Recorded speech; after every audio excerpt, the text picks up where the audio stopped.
Hello, and welcome to the Route 50 Pulse Check, a new interview series focused on highlighting how mayors, governors, and county executives are stepping up to address some of the most pressing issues of the day. My name is Alicia Powell Gillis, and I am the senior editor at Route 50, as well as your host for Pulse Check. Joining me for this edition of Pulse Check is Reno Mayor Hillary Schieve. Mayor Schieve, thank you for joining me today. Well, thank you for having me, Alicia. I'm excited to be here.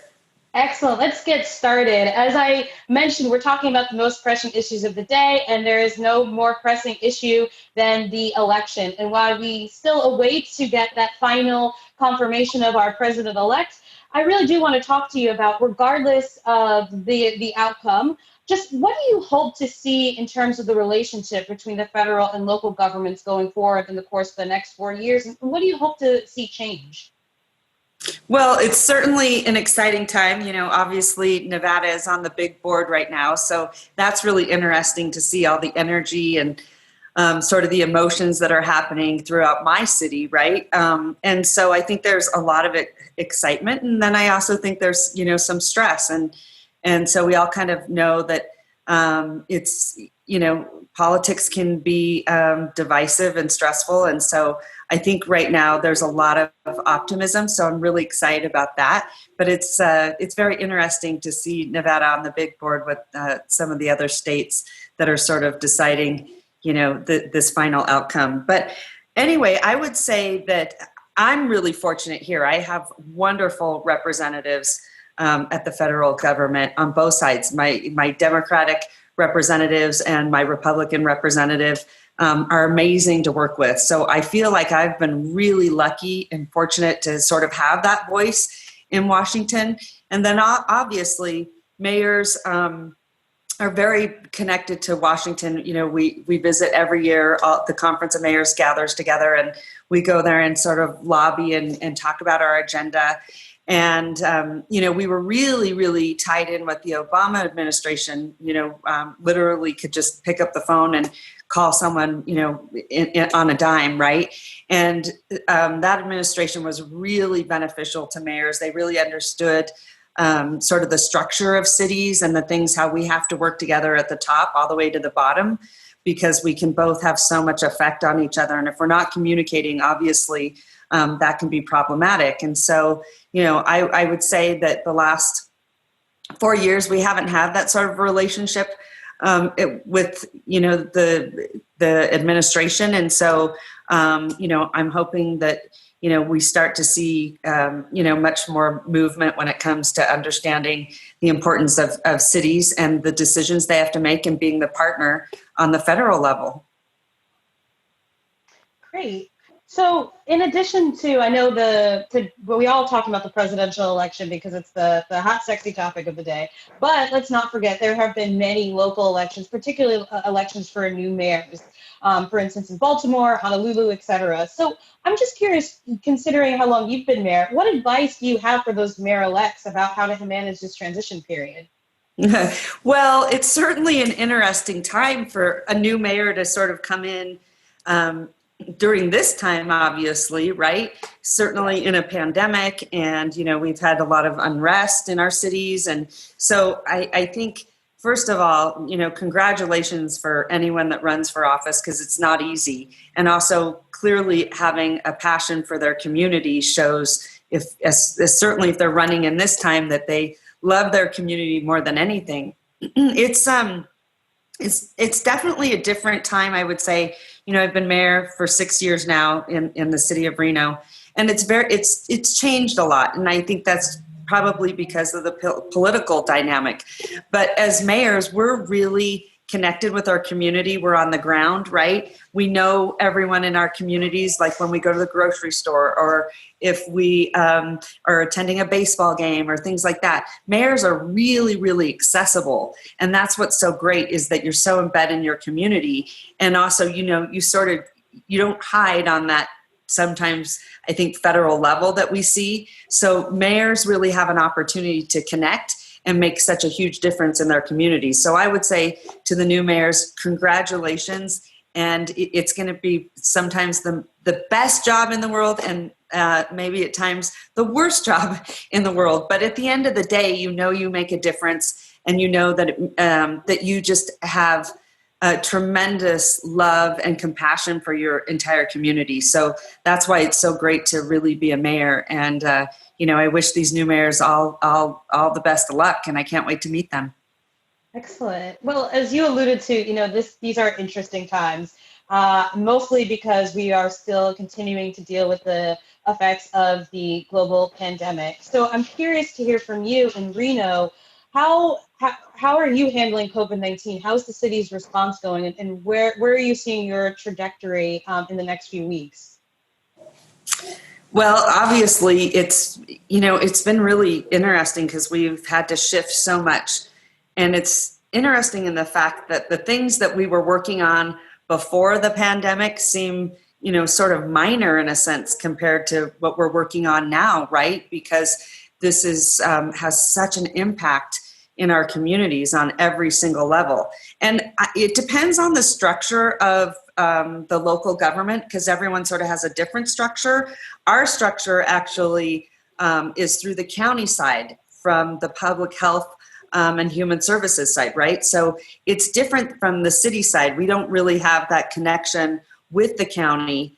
So we're not the ones that are out front when it comes to dealing with, the pandemic. But we are at the table constantly, because obviously it's important for elected leaders to be out there messaging to their community, telling them how important it is to take every precaution. Obviously, wear your mask, wash your hands, social distance.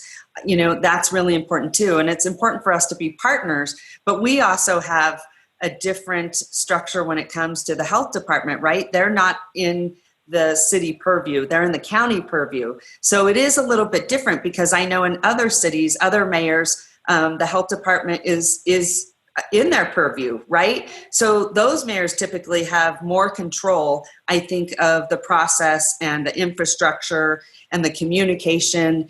And so we're working in conjunction with our health department, but it is a little bit different, because some mayors have more ability to sort of, I think, lay the direct groundwork, right? Where in my structure, we don't, but it's still important to work with them, on a much larger scale.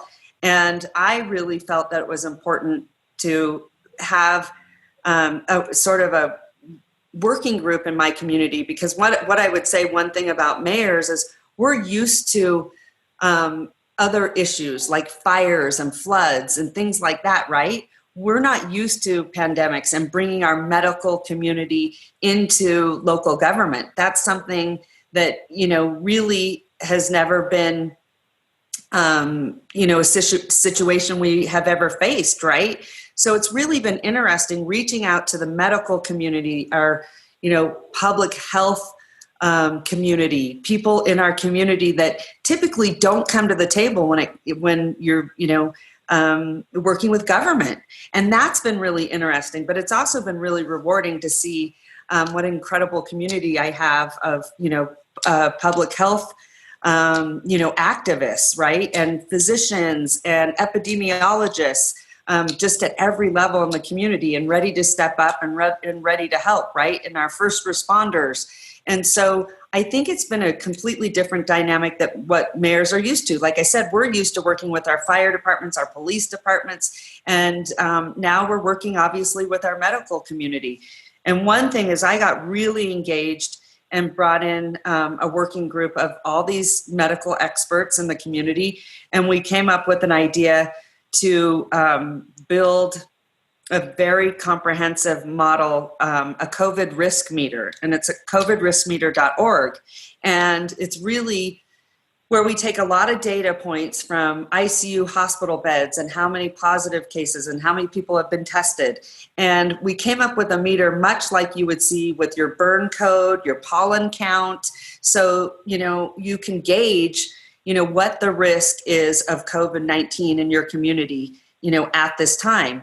And we think that is a really comprehensive approach, because as we talk about COVID-19, the risks are different for different populations, right? Our senior population can have a higher mortality rate. Those with comorbidities that might have diabetes or high blood pressure, we know that COVID-19 can affect them more and have a much higher rate of death. And so we think that meter is really important so that people know the risks and then can also play a part in their behavior, right? Knowing that if it's at the highest level, you got to do everything you can to social distance, to mask, to wash your hands, right?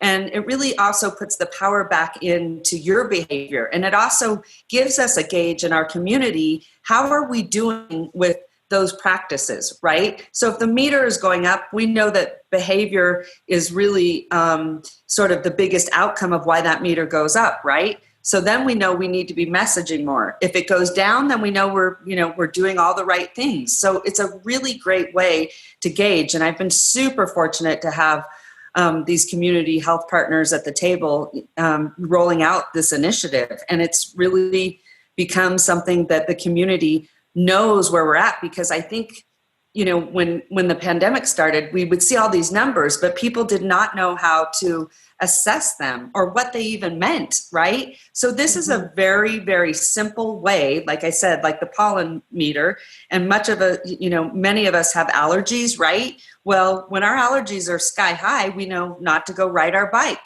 right?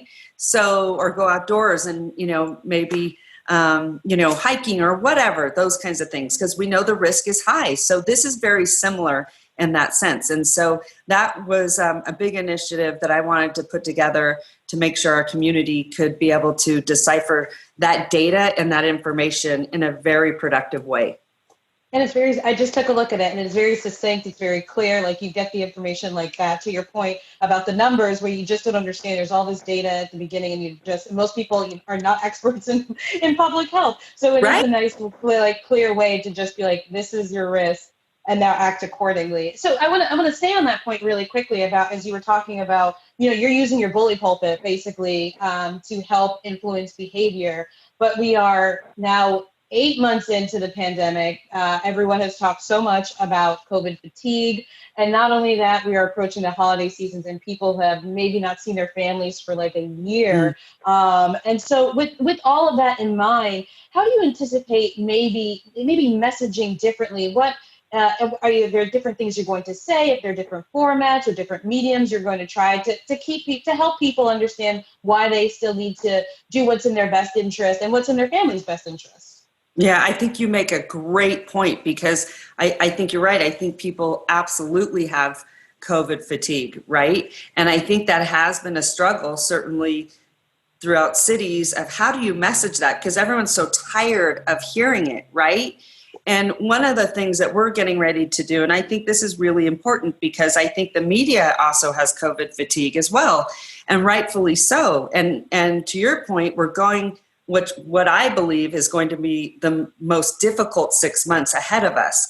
And then I think, like you said, the gatherings of the holidays, and it's a family time. And so, it's natural for us to also want to gather, right, with friends and family.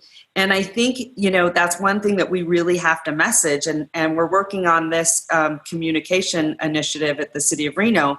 And one of the things that we're seeing where these positivity rates are going up is obviously in gatherings with family and friends. And that's because we tend to trust them. And we trust that, hey, they're healthy. They probably have been social distancing. We forget that, that trust factor is in place. So we say, hey, come on over. Let's have Thanksgiving, those things like that. So we're really trying to message that even though you trust your family and friends, it can still have a very large impact on the spread of COVID-19. And I think the other thing is, for us looking at our communications plan, we are going to look at doing where we bring in the National Broadcasters Association locally and the GMs of all those broadcasters, from our radios to our radio stations, to our television stations, to any online platform, whatever in the media, and go to their general managers. And it would be no different if we knew a flood was coming in 2 days. We would need these media partners to get out there and help us message, right? Because right now, maybe we're getting maybe a 2-minute story on a certain station, right? But as those numbers climb, and especially in my community right now, the positivity rate is at an all-time high. And what happens, as you know, is that puts a massive stress and strain on our hospitals, right, and our first responders. So we have to really be aware that if we bog down our healthcare system, then many people will not get the treatment that they really need. So if we were really going into a very critical time in my city, and many cities, we're going to start to see that as the winter months go on and flu season that we've talked about, right? So we really need those media partners to become community partners, not just a story that this is what's happening today, but more of a community partner in the sense of maybe leading into a newscast with our COVID risk meter, maybe exiting a newscast with our COVID risk meter, maybe putting the COVID risk meter on digital billboards, right? Because we know that this wave is coming. And so I think really looking at media as a strategic community partner and not just a storyteller. Excellent. So we've talked about the public health side of things, and obviously the other side of the COVID story has been the economic impacts. So I'm curious to hear from you, what has been the impact to the local Reno economy? How has that impacted government services with declining revenues? And how have you, I know in the recession, you all were hit incredibly hard. So how is your economy more resilient this time around? How are you applying those lessons from the Great Recession to kind of make sure that you don't fall that far behind and can build back the economy in a robust way? Right. A lot of questions. Well, no, I get it. It's a layered question, right? But what I can start by saying is every city in America has been, and quite frankly, across the world, right, has been impacted economically, right? This is a very, very challenging time for cities and trying to figure out, the budgets and moving forward because, so many people have been impacted. And so we were fortunate enough to receive CARES Act money and, do a lot of grants for our small businesses, and obviously PPE. Things like that have been really important for our business community. And I think, and remember, Reno is also sort of a very, because of gaming, we're a tourism destination, right? And look at Las Vegas, right? Massive tourism. And we know that people are not visiting cities right now. And so we have taken a huge hit. And I would say, going back to the lessons that I learned, quite honestly, when I got into office, it was really important for me to look at and say, what is Reno missing? And what are the attributes that we have that can make massive economic impact? And one of the things is really diversifying our economy. And by doing that, we were predominantly gaming. And whenever I got into office, I said, listen, we need to diversify. And that's with arts and culture and technology and innovation. And so we really laid the groundwork for the last 6 years to be an innovative city, to be a city that people want to live in, to create a great quality of life. And one of the things that Reno has, I'm super fortunate, is we have an incredible backyard playground. We have tremendous skiing, and it's just, an environment that is, sort of very outdoorsy and healthy. And we have a beautiful river that runs along our entire city, and you can kayak in that river and mountain bike. And we have the largest rock climbing wall in the country right in downtown Reno. So we have all these incredible attributes. And we also have something called Burning Man that brings in $70 million of economic impact every year. And unfortunately, we don't have Burning Man this year. So again, more economic hardship. But what Burning Man does is brings in this incredible economic impact of arts and culture. And so we really learned how to embrace Burning Man and bring in these artists from all over the world to create this just vibrancy of culture and diversity and dynamic, and bringing art into a city. I always say, art is the way you package a city. And Hmm. typically when someone enters a city, the first time they see a great piece of art, it kind of says to them, hey, I want to see what else this city has to offer. So Yeah. I really believe that arts is a huge economic driver. And also arts have been very inspirational through the pandemic. That's one thing is through the Conference of Mayors, Mayor Greg Fisher has done a tremendous job. He challenged many of us mayors to create a city song.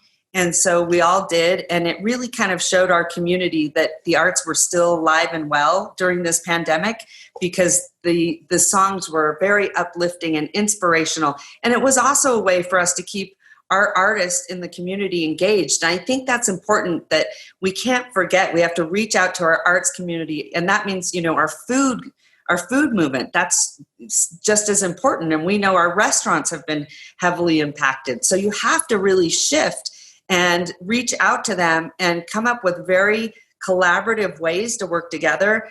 And again, that's like with the City Song Project and having artists throughout our community work on murals and put CARES Act money to keep those artists working, right? And staying engaged in the community. And then on the food side of things, because we know restaurants are a huge part of tourism, we've done programs where we had to do Meals on Wheels for seniors. Then we don't do that on our side. We now let the restaurants do it. So it keeps them engaged in the community and keeps money and the economic impact coming into their businesses. So you see how government can really help those things stay engaged. And also we hope that we have an impact on them economically so they can keep their doors open. We think that's really important. So you're a business owner, and I'm just curious to hear from your perspective, as you were talking about, how you continue to, keep keep industries still vibrant and still present. Because I think part of the COVID story, sadly, is about what industries may be going away. So just with your business hat on, how do you keep messaging that to the business community, to keep in there, to think about doing things differently than you've ever done before? And how do you work together to make sure that, you're mutually striving to make sure you keep the economy as intact as you possibly can, even after this crisis? Yeah, Alicia, that's a great question, because it's a tough dynamic, right? Because remember, at the city level, we also have that enforcement side, right? Mm, So I think cities really struggle with, here you have to have the enforcement side, right? To keep the mm-hmm. spread, at a minimum, right? And then you also have to message that, hey, we're also your community partner. But sometimes it's not seen that way. It's seen as sort of a conflicting interest, right? And so it's a big challenge. And so I'm fortunate, because I am a business owner, that I am already sort of in the business community with my small businesses already. So I can, pick up the phone, and I have a lot of small business activists and innovators. And I'm so fortunate to have a community that really comes together and comes up with other ways how they can help other businesses, especially some that might not be struggling. They've jumped in to help other businesses. And I think too, as we get into the next 6 months, like I said, and with the spread of COVID-19, we're, in my city, we're starting to see those numbers climb. And I think for the business community, that is a time to really pay attention and message to their employees and their staff and their workforce. Or otherwise, we'll start to see, people not showing up for work, and then the spread becomes even greater. So there's all these different layers of this impact that it has on a business, right? So we need to do whatever we can to be flexible with those businesses. So let's just say right now someone hasn't paid their business license, right? Right now, that's not a time to even worry about it. We need to be flexible. We need to help streamline. And that means, if cities are out there with their CARES Act dollar giving grants to small businesses, don't make it cumbersome. Don't ask them to provide, 100 receipts. Don't ask them to provide things that, for a small business, quite frankly, that's not even what their focus is. I mean, all of us cities know that especially our restaurant industry and our bars have been so impacted, right? And we don't want them to go away. And so we need to really help those businesses that have been so impacted. And like I said, our restaurants and our bar scene and our artists we really tried to look at from, where it's sort of seeing the biggest threshold of those who are in that position where, they're on the brink of make or break, right? And there's some industries that we see that are doing very well. So it's been really interesting to see actually everyone in the community working together. Matter of fact, the industries, some that are working really well are, they are coming to the table and saying, hey, I've got PPE that I've purchased for you. And they're, just helping our small businesses out in every way. Or we've seen, our distilleries turn into, and we've seen this across the country, turn into, innovative ways where they can provide hand sanitizer, right? So it's really cool to see, an alcohol distillery turn into a hand sanitizing production that can provide it throughout your community.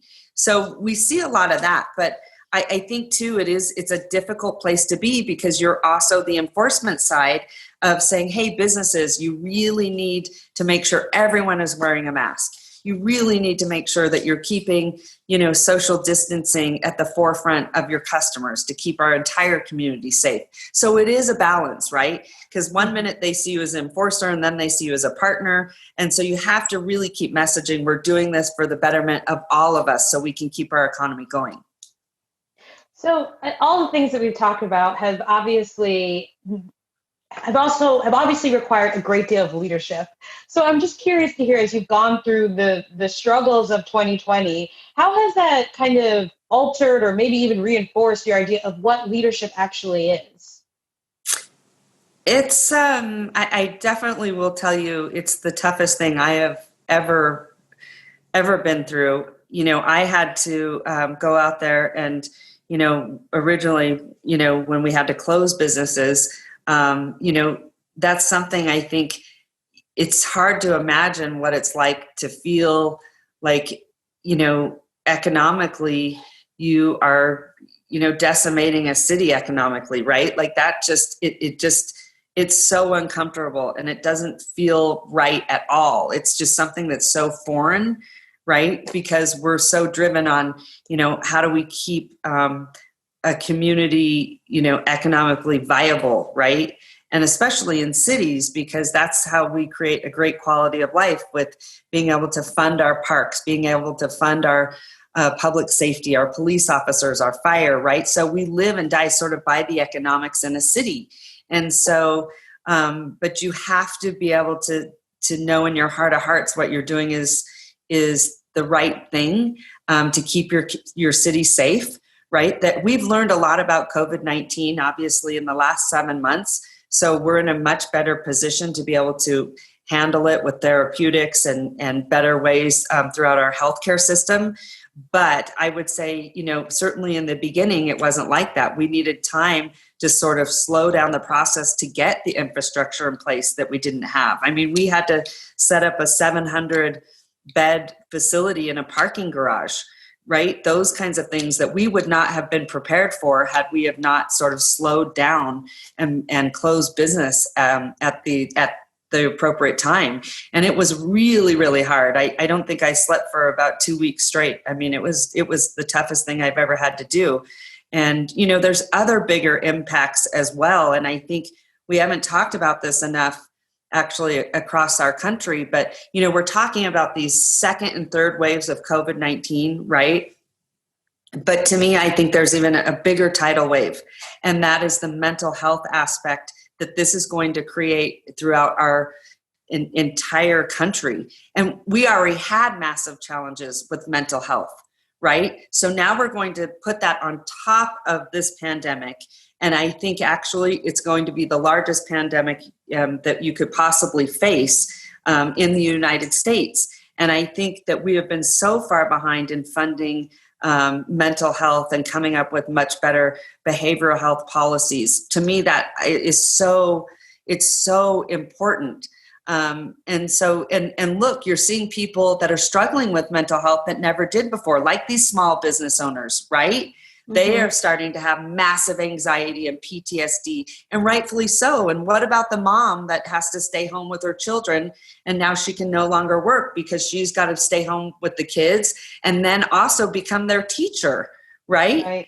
I mean, it's so many impacts that are happening. And then we're seeing, we're seeing very high rates of suicide. We're seeing, high rates of relapse when it comes to addiction issues. So there's going to be a much bigger wave, unfortunately. And I think, cities need to really pay attention how they're going to look at the behavioral health impacts and the mental health impacts and addiction impacts that we are going to see from this pandemic. And that's something that's really important to me. And I'm working on many mental health initiatives because I really think you have to have a community that's healthy, not only physically, but mentally. So just to wrap up our conversation, as you alluded to, this is the toughest thing you've ever had to do. And obviously, this is only what we know today. And you just alluded to about what's going to happen in the future. There are many more consequences, whether it's mental health, more education, that we still do not know what the toll of this pandemic will be. And this is not just going to be, even if there's a vaccine, it's not just going to be for the 2 or 3 years we dealt with the pandemic itself. We're talking about a decades-long issue. So this is obviously very daunting, very sad, and challenging things to think about. But I do want to end on a more positive note, because I do want to hear from you about, what are you optimistic about the future? What should we have to look forward to in the coming weeks, months, or year? Well, one thing I do think that it has made people really be grateful, even for the little things. I mean, even if, to go grab a beer with a friend, right? Like, I think maybe we took the littlest things for granted. And now, there were many times I got home late at night from City Hall and I'd be exhausted and someone say, hey, come meet us out. And I'd say, no, I'm so tired. I can't do it. But, even just like the smallest things of seeing your mother or your father or your sister or your brother, people that you haven't had contact with, right? Like, I think as a country, we've taken so much for granted, and we've got to realize that it's those small things that we have to be super grateful for, because gratitude is so important. And I think now more than ever that people have really learned what gratitude really means, and also compassion for one another, your community. I mean, when you live in a small community, people that have died of COVID-19. And so I would just say that, it's coming together and being kinder to one another, but also living in gratitude. I mean, like I said, it's just the small things that we so easily, I think, took for granted. Even going to a movie or just being able to have, more free, walking into a grocery store without, worrying about, am I going to get sick? I mean, these are things we never even thought of, right? So I think It's all about gratitude and having compassion and grace for one another. I think gratitude and grace, as you said, what a wonderful way to end our conversation, especially as we enter this season of Thanksgiving. So, Mayor Schieve, I really want to thank you for your time and giving us what's going on in Reno. And I look forward to seeing how you and your colleagues continue to do amazing things in Reno. So thank you for the conversation. Well, thanks, Alicia. And you got to come visit us, okay? So, I mean, that rock wall is really enticing. So as soon as I can, I am in Reno. I'm in Reno. You're going to love it. Anyway, take care. Call me if you ever need me, and definitely call me if you ever come to Reno. I'd love to show you around. Awesome. Thank you, ma'am. Have a great day. Yeah, you too, honey. Bye. And now a word from our underwriters. Hi, I'm Ann Duncan. I'm a Chief Strategy and Innovation Officer at Dell Technologies, and I'm part of a team of Chief Strategy and Innovation Officers. And our role is to help state and local government CIOs be more effective. We help them by delivering the Dell value proposition from the edge to the core to the cloud. Today, Rob Silverberg, who's responsible for our Digital Cities Initiative, is going to tell us a little more about that. Thank you, Ann. And hi, everyone. Rob Silverberg. I lead the Dell Technologies focus for digital cities for North America.